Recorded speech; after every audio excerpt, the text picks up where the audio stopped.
नमस्कार, स्वागत है आप सभी का। आप देख रहे हैं एनएमएफ न्यूज, आपके साथ मैं हूं नम्रता चौधरी। ऑपरेशन सिंदूर से न सिर्फ पाकिस्तान की कमर तोड़ी गई, बल्कि ऑपरेशन सिंदूर के बाद से ही भारत में भी एक अभियान चलाया जा रहा है और भारत में बैठे हुए पाकिस्तानी जासूसों को पकड़ा जा रहा है। और बेहद चिंताजनक ये बात है कि एक एक करके हर दिन नए नए खुलासे हो रहे हैं। मतलब सोचकर भी गुस्सा भी आ रहा है और डर भी लग रहा है कि हमारे आसपास वो लोग बैठे हुए हैं जो स्लीपर सेल्स के तौर पर काम कर रहे थे। आप सिर्फ इस एक लड़की को मत देखिए कि ये ज्योति है और यही पकड़ी गई है। अब तक ऐसे 10-12 लोग गिरफ्तार हो चुके हैं और ना जाने कितने स्लीपर सेल्स, कितने जासूसी करते हुए ये गद्दार इस वक्त देश में मौजूद होंगे, भागने की फिराक में होंगे। फिलहाल इन सब को लेकर जांच तो चल रही है, लेकिन आज इस रिपोर्ट में मैं आपको एक एक करके वो नाम भी बताऊंगी और वो भी समझाने की कोशिश करूंगी कि कैसे इस देश में गद्दार बैठे हुए हैं जिसने सरकारों के भी होश उड़ाए हुए हैं। और अगर आप सोच रहे हैं कि सिर्फ हरियाणा में या पंजाब में या किसी एक राज्य की मैं बात करूंगी तो आपको जानकर ताज्जुब होगा, लगभग हर दूसरे राज्य से इन्हीं जासूसों को पकड़े जाने की खबरें आ रही हैं। जम्मू कश्मीर के पहलगाम में 22 अप्रैल को आतंकी हमला होता है और उसके बाद से ही ऑपरेशन सिंदूर के तहत आतंकवादियों की कमर तोड़ी जा रही है। हालांकि इन सब के बीच देश की खुफिया एजेंसियां भी पूरी तरीके से अलर्ट मोड पर हैं। इसका अंदाजा आप इसी से लगा सकते हैं कि 8 मई से लेकर अब तक कई जासूसों को पकड़ा जा चुका है। ये सभी पाकिस्तान के साथ बेहद संवेदनशील जानकारियां साझा कर रहे थे। सुरक्षा एजेंसियां कई और लोगों का पता लगाने की भी कोशिश कर रही हैं जिनके तार पाकिस्तान से जुड़े हो सकते हैं। जैसे आप बार बार इस ज्योति की तस्वीर देख रहे हैं, इसके बारे में आप बहुत कुछ जान गए होंगे, तो इसके बारे में आपको बाद में बताऊंगी, लेकिन उससे पहले सबसे पहले शुरुआत कर लेती हूं पंजाब की। पंजाब से 2 जासूस गजाला और यमीन मोहम्मद पकड़े गए। पंजाब की मलेरकोटला पुलिस ने इन दोनों जासूसों को गिरफ्तार किया था। दोनों की गिरफ्तारी के बाद सामने आया कि नई दिल्ली में स्थित पाक हाई कमीशन में काम करने वाला दानिश उनसे मिलता रहता था। यह वही दानिश है जो ज्योति के साथ भी संपर्क में था। यह पाकिस्तान का वीजा लगवाने के लिए दानिश के पास जाते थे और दानिश के द्वारा ही उनके मोबाइल पर पैसे भी ऑनलाइन ट्रांसफर किए गए। 14 मई को हरियाणा से नोमान इलाही पकड़ा गया, जिसकी पूरी विस्तार से डिटेल्ड रिपोर्ट हमारे संवाददाता सुमित तिवारी ने आपको दिखाई भी थी। आरोप है कि नोमान पाकिस्तान के कुछ एजेंट्स के साथ संपर्क में है और वो उन्हें संवेदनशील जानकारियां मुहैया करवाता था। नोमान कैराना गांव का रहने वाला है और अभी पानीपत में सिक्योरिटी गार्ड की नौकरी करता था। सोच के देखिए आप कि कोई सिक्योरिटी गार्ड की नौकरी कर रहा है, महीने की तनख्वाह उठा रहा है, अपने घर परिवार को चला रहा है, लेकिन वो पाकिस्तानी जासूस निकला। वो संवेदनशील जानकारी पाकिस्तान को भेज रहा था। अब बात कर लेते हैं हरियाणा के कैथल की, जहां से पाकिस्तान का एक और मददगार देवेंद्र सिंह ढिल्लों को भी गिरफ्तार किया गया। जांच में पता चला है कि भारत के सैन्य ऑपरेशन सिंदूर से जुड़ी जानकारी और सेना की गतिविधियों के बारे में वो पाकिस्तान को बता रहा था। बाकायदा आरोपी ने कबूल किया है कि वो ये सारी जानकारियां पहुंचा रहा था और वो आईएसआई के संपर्क में था। इसके अलावा नूह से ही पाकिस्तानी जासूस अरमान गिरफ्तार हुआ है। बताया जा रहा है कि थाना नगीना के अंतर्गत एक गांव आता है राजाका, वहां से उसे गिरफ्तार किया गया है। आरोप है कि वो व्हाट्सएप के जरिए देश की सैन्य गतिविधियों को पाकिस्तान में भेज रहा था। फिलहाल उससे भी पूछताछ की जा रही है। फिर पुरी से यूट्यूबर प्रियंका सेनापति से भी पूछताछ लगातार की जा रही है। सितंबर 2024 में ज्योति मल्होत्रा पुरी गई थी, इस दौरान वो प्रियंका से मिली थी, तो ऐसे में प्रियंका से भी पूछताछ की जा रही है। जो एजेंसियां हैं वो ये पता लगाने की कोशिश कर रही हैं कि प्रियंका को ज्योति की गतिविधियों की जानकारी थी या वो कुछ खुद भी शेयर कर रही थी। इन सब पहलुओं पर फिलहाल जांच हो रही है।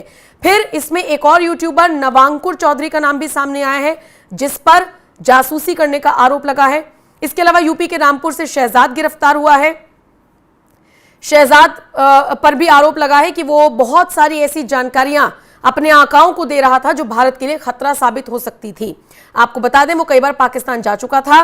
कथित तौर पर कपड़े और मसालों की तस्करी में शामिल था, क्योंकि वो इसी की आड़ में अपना जो धंधा था वो चला रहा था।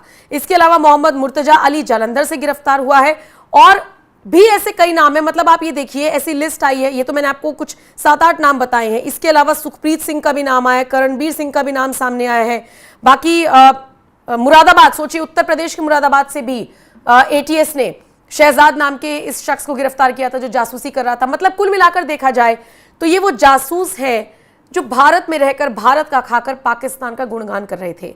अपना दीन ईमान बेचने के लिए, देश के साथ गद्दारी करने के लिए इन्हें कितना पैसा मिला, इन्हें क्या मिला ऐसा जो इन्हें भारत में नहीं मिल रहा था, ये बहुत बड़ा सवाल है और साथ ही साथ चिंता का विषय भी कि हमारे और आपके बीच ऐसे कई लोग बैठे हैं। और सोचिए ना, हमको कई बार ऐसा लगता है कि थोड़ा सा संदिग्ध हालात हो रहे हैं पर हम लोग इग्नोर करके निकल जाते हैं। अब जब खुफिया एजेंसी जांच कर रही है तो देखिए कैसे कैसे खुलासे हो रहे हैं। अब बात कर लेते हैं इस ज्योति की। इस ज्योति से कई और लोगों के भी तार जुड़े हुए हैं। ऐसा माना जा रहा है कि ये बड़ी मछली हो सकती है, इससे कई और लोगों का भी खुलासा हो सकता है। ये वो ज्योति है जो कहने को यूट्यूबर थी, व्लॉगर थी, सोशल मीडिया इन्फ्लुएंसर थी, लेकिन पाक हाई कमीशन में जाना, उसी दानिश से मुलाकात करना जो पाक हाई कमीशन में मौजूद रहता था उस वक्त। अब ये लव जिहाद का मैटर है या सिर्फ पैसे का या फिर पॉपुलैरिटी का चस्का, क्या दिक्कत थी इस ज्योति को, क्या ये कमाना चाह रही थी, ये तो ये लड़की जाने जो ये भारत की खुफिया जानकारी पास कर रही थी भारत के दुश्मनों को, ऐसा इस पर आरोप लगा है। फिलहाल परिवार का तो ये कहना है कि ऐसा कुछ नहीं है, लेकिन ज्योति से जुड़ी कई ऐसी वीडियोस हैं, कई ऐसी खबरें निकलकर सामने आ रही हैं जो सबको कंफ्यूज कर रही हैं। मसलन ये सिर्फ दो लोगों को फॉलो करती थी, एक जो जानकारी जो पेज पहलगाम की जानकारी देता था उसको, और दूसरा अपने खुद के चैनल को। और सोचिए ये लड़की 2 बार पहलगाम गई थी। पहलगाम आतंकी हमला होने से लगभग 1-2 महीने पहले और एक बार कुछ और वक्त पहले गई थी।